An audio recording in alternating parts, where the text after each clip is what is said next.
Winston Churchill, right. I mean, the name, it's practically synonymous with, like, British defiance during World War II. You picture him, cigar, the V for victory sign, but behind that iconic image, well, there's a lot more to unpack, isn't there? There is. I mean, we all know the heroic wartime leader, but when you dig a bit deeper, you find some pretty controversial stuff too. Things that don't quite fit the simple hero narrative. Yeah. So we're not here to tear down statues or anything, but this deep dive is really about looking at those less celebrated sides of Churchill. Hmm. I think it helps us to understand him, but also like the whole 20th century in a more complete way. Exactly. We've got a bunch of sources here, books, articles, historical analyses, really trying to get at those untold controversies. What we want to do is present those to you and honestly leave you with maybe more questions than answers, hopefully the good kind of questions. Right. They kind of make you think, make you reevaluate what you thought you knew. So let's start with, well, one of the most devastating events associated with Churchill's time as prime minister, the Bengal famine of 1943. Yeah, 3 million people. It's hard to even fathom that scale of death from starvation in British-ruled India during the war. And I know there's debate about how much Churchill's policies are directly to blame versus, natural disasters and the wartime conditions. But from what I've read, it seems like his government's actions definitely made things worse. Well, yeah, you've got to remember resources were stretched incredibly thin. Everything was geared towards winning the war in Europe, and that meant, grain that could have gone to India was being sent to support the troops, and some pretty crucial aid requests were delayed, to say the least. And then there are those quotes attributed to Churchill about the famine, right? Like calling it a bacteriological weapon and saying that Indian starvation was less important than defeating Germany. Man, those are tough to read, even consider the context of the war. They are. Some historians will argue that it was a different time, different priorities, but still, those statements reveal something about his mindset, his views on, well, the empire and its people. I mean, he clearly prioritized the war effort, and those remarks don't exactly suggest a lot of empathy for the people in India suffering. Right, right. It's a really tragic chapter. Okay, so from famine, let's turn to another event where the morality is debated. The bombing of Dresden. This was February 1945, just months before the end of the war. Yeah. Dresden, a city known for its beauty, its art, its architecture, and then in a matter of days, Allied bombing raids just, well, they devastated it. Tens of thousands of civilians were killed. Yeah. Now, I know the argument was that these strategic bombings, they were necessary to break German morale and cripple their industry. But man, to target a city like Dresden so late in the war, it just, I don't know, it feels different. Right. And Churchill, he personally approved those raids. So that's where the controversy comes in. Was it truly a military necessity? Or was it, as some have argued, an act of excessive force, revenge even? These questions, they don't have easy answers. No, they don't. And what's interesting, right, is that even back then, right as the war was ending, there were people, even within the Allied governments, who were like, wait a minute, was this too far? Some even wondered if it might be considered a war crime. Yeah, I think that's important. It shows us that these weren't just questions raised by historians later on. Even at the time, people were grappling with the ethical implications of these actions. And I think that's what makes this stuff so fascinating, right? Like, there's no simple black and white. We're forced to confront the messiness of history. For sure, for sure. Now, beyond specific events like these, one of the biggest issues with Churchill, at least for modern audiences, is his whole worldview, Yeah. his views on empire and race.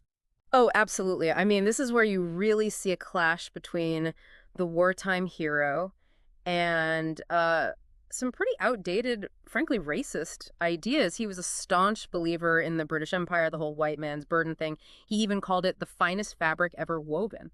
Yeah, and those ideas weren't just abstract for him. Like he actually said some pretty shocking things about different races, using terms that, well, today we would consider extremely offensive. Right, referring to some colonized peoples as savages, for instance.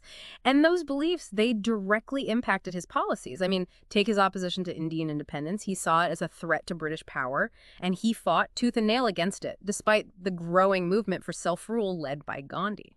And it seems like his views on race, his belief that the Indian people were somehow inferior were a big part of that opposition, right? It wasn't just about politics. It was about something much deeper. That's how a lot of historians interpret it, yeah. His racial biases, they definitely colored his actions. So let's move on to the post-war years. We've got to talk about the Greek Civil War. Churchill's involvement there, I think, really complicates his image as a champion of democracy. Okay, so remind me of the situation in Greece. It was right after World War II. There was kind of a power vacuum, right? Exactly. And you had this rising communist movement, which Churchill was determined to stop. So Britain, under his leadership, intervened militarily.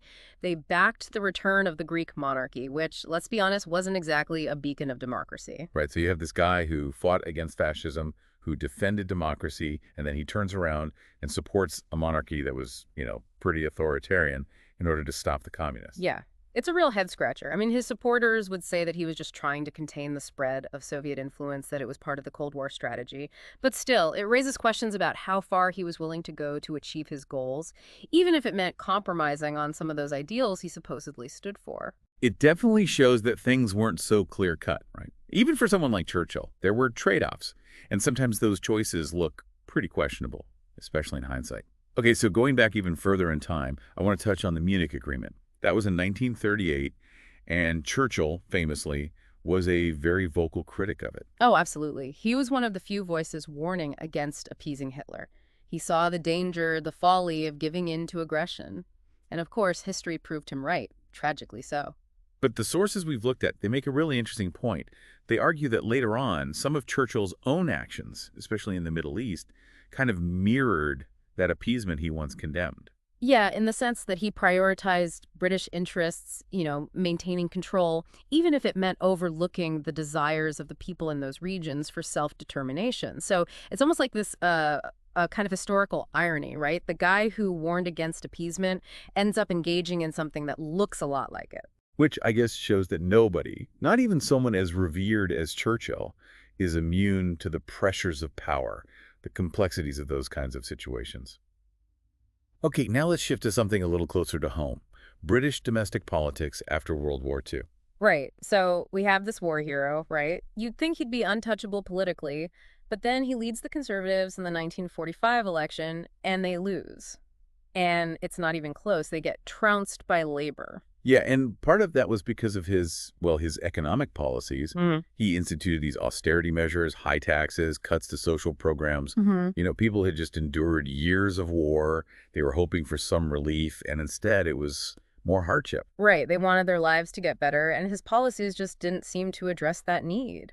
So I think that election loss, it shows us that even wartime popularity, it has its limits. People care about what affects their daily lives, their families, their livelihoods. Yeah. And one final thing I wanted to mention is something that honestly kind of gets glossed over a lot, Churchill's drinking. Oh, yeah, the brandy, the whiskey, it's almost become part of his legend, like this charming quirk.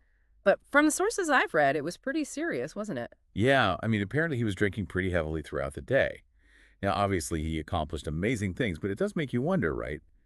How much did the alcohol affect his judgment, his decision-making, especially during those critical wartime years? It's a hard thing to say for sure, but it's definitely something worth thinking about. We tend to idolize these historical figures, but they were human with all the flaws and complexities that implies. So I guess the big takeaway here is that Churchill, he wasn't just a hero, and he wasn't just a villain, he was both. And maybe by understanding those contradictions, those less flattering parts of his life, we can actually appreciate his achievements even more. I think so. I mean, if he were just a perfect hero, well, that wouldn't be very interesting, would it? It's the flaws, the struggles that make him real. And that's what makes history so compelling, right? It's not a simple story. It's full of these complicated characters making tough choices and dealing with the consequences. And that's what we've tried to show you today. We haven't given you all the answers because honestly, we don't have them. But hopefully we've given you some new things to think about, maybe challenge some of your assumptions about Winston Churchill. Yeah, and maybe even made you think a bit differently about history itself and how we approach these larger-than-life figures. Exactly. So thanks for joining us for this deep dive, and we'll see you next time when we tackle another fascinating, controversial figure from history. Always more to explore, right? That's what keeps it interesting.